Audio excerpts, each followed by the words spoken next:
Baik, rekan-rekan sekalian, Assalamualaikum warahmatullahi wabarakatuh. Salam sejahtera buat kita semua. Rekan-rekan sekalian, sebagaimana kita ketahui terhadap kasus penipuan yang dilakukan oleh tersangka atas nama Rihana dan Rihani ini, Polda Metro Jaya telah membentuk tim khusus, baik itu penyelidikan maupun penyidikan yang melibatkan beberapa subdit, yang langsung dipimpin oleh Wadir Krim Polda Metro Jaya, AKBP Imam Yulis. Karena memang sebagaimana rekan-rekan ketahui, saat ini Direktorat Reserse Kriminal Umum sedang melakukan beberapa penanganan kasus-kasus besar. Mungkin dalam waktu yang tidak berapa lama ada lagi pengungkapan-pengungkapan yang membutuhkan konsentrasi daripada tim sus yang lain. Nah, untuk kasus Rihana Rihani ini, ya, kita adakan tim khusus baik penyelidikan maupun penyidikan yang dipimpin oleh Bapak Wadir Krim Polda Metro Jaya. Rekan-rekan sekalian, dari tim sus ini kita melakukan penarikan LP-LP yang sudah ada ataupun dilaporkan selain daripada di Polda Metro Jaya, itu di beberapa Polres, itu totalnya adalah 18 laporan polisi. Ini disatukan di Polda Metro Jaya dan kami konstruksikan daripada pasal yang ada. Yang pertama, ini adalah kasus terkait dengan penipuan dan penggelapan yang dilakukan secara berlanjut ataupun forgeset handling, pasal 64 KUHP. Apabila dalam proses penyidikan nanti ternyata ini merupakan mata pencaharian daripada yang bersangkutan ini, ya kita akan terapkan pasal yang lain juga. Apakah 379A KUHP, dan juga karena ini modusnya adalah menggunakan media sosial, kita juga akan terapkan Undang-Undang ITE, ya, pasal 28 Undang-Undang ITE. Oleh karenanya, rekan-rekan harap maklum, ini kita sedang penyidikan awal, yang bersangkutan sudah tersangka dan kita tahan, ya. Namun proses penyidikan kami ini adalah bersifat berkesinambungan, nanti larinya kemana. Sebagai contoh rekan-rekan sekalian, kita akan dalami, ya, karena selama ini kan yang bersangkutan ini selalu bertransaksi menggunakan perbankan. Ya, kita akan dalami karena dari LP yang kita terima total kerugian ya, itu adalah 35 miliar, tapi akan kami dalami. Mungkin ini baru sebagian. Apakah ada korban-korban yang lain, kami akan dalami lagi. Kemudian rekan-rekan sekalian, ternyata hasil pemeriksaan sementara dari korban kita menerima informasi bahwa ini modusnya adalah seperti skema Ponzi, ya, dari reseller, range kerugian antara 200 sampai 800. Namun setelah kita dalami, sementara bahkan ada yang sampai 3 juta ini. Satu produk yang ditawarkan itu. Ya. Harusnya harga 12 juta, ditawarkan 9 juta sebagai bujuk rayu, akal muslihat, rangkaian perkataan-perkataan bohong sehingga memberikan suatu barang.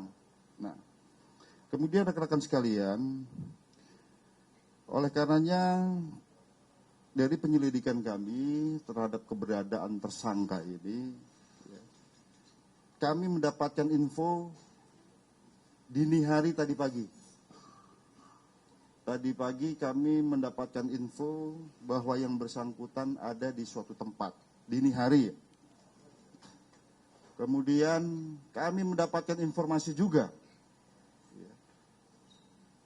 bahwa yang bersangkutan ini sudah ada yang memberitahu bahwa akan dilakukan penangkapan oleh pihak kepolisian. Nah, oleh karenanya tadi pagi mungkin ada beberapa pertanyaan, saya harus jawab ini. Kenapa kok tidak bawa polwan dan lain sebagainya. Kami dihadapkan pada situasi di mana apabila segera tidak dilakukan penangkapan maka akan kabur lagi. Karena yang bersangkutan modusnya adalah menyewa apartemen melalui Airbnb. Pindah lagi, makanya susah ditangkap ini. Cukup licin. Ya. Dihadapkan pada situasi seperti itu maka penyidik melakukan tindakan yang dikenal dengan istilah diskresi. Ya, salah satu azasnya adalah azas nutzaklik, azas keperluan, dan dulmatik, azas tujuan. Artinya memang ini sangat perlu dilakukan. Diskresi ini tidak dilakukan, maka tujuan akan tidak tercapai. Yang bersangkutan mungkin tidak tertangkap. Ya. Oleh karenanya, ya, dengan tidak melanggar hukum tentunya yang lain, kami segera melakukan penangkapan, di backup oleh security, ya. Kemudian didampingi oleh keluarga daripada tersangka ini, ya. Kemudian juga tidak melakukan penggeledahan badan, ya.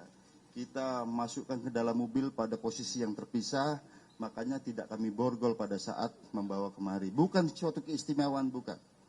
Nanti justru kita borgol, terjadinya, wah ini kok polisi laki-laki kok memborgol tersangka perempuan, salah lagi kita.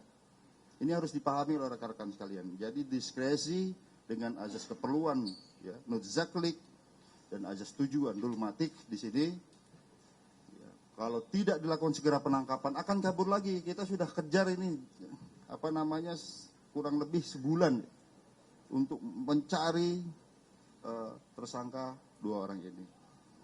Kemudian rekan-rekan sekalian, ya, kita akan dalami lagi baik konstruksi pasal maupun modus-modus yang lain, ya, karena ada kemungkinan bahwa korban mungkin lebih dari 18, ya. Dan ini merupakan masukan buat penyidik di awal bahwa tersangka selalu bertransaksi melalui transaksi perbankan. Oleh karenanya kita akan telusuri ini, ya, nanti berkoordinasi dengan PPATK dan lain sebagainya, ya, untuk mencari korban-korban yang lainnya. Kemudian rekan-rekan sekalian,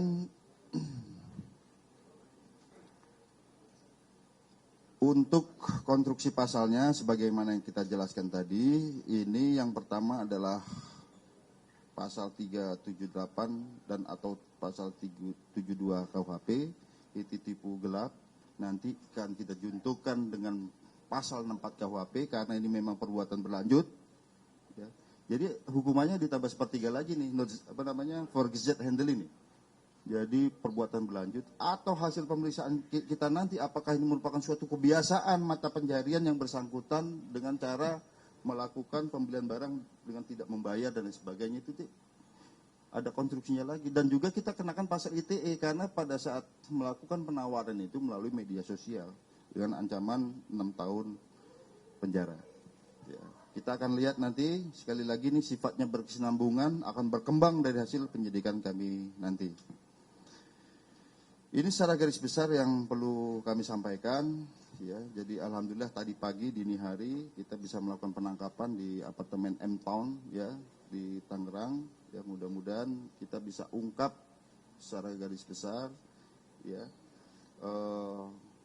sindikasi dari mereka, apakah ada keterlibatan tersangka-tersangka yang lain. Namun hasil dari pemeriksaan sementara, ya, mereka tersangka ini menyebutkan ada keterlibatan atas nama Gita dan Akbar, katanya ini petugas daripada gudang handphone, ya, sehingga bisa memperoleh harga yang lebih murah. Setelah kita periksa ternyata itu ada figur fiktif gitu deh sementara ini. Saya kira demikian penjelasan dari kami, mungkin kalau ada pertanyaan kami persilakan. Baik rekan-rekan, kita atur untuk pertanyaan. Saya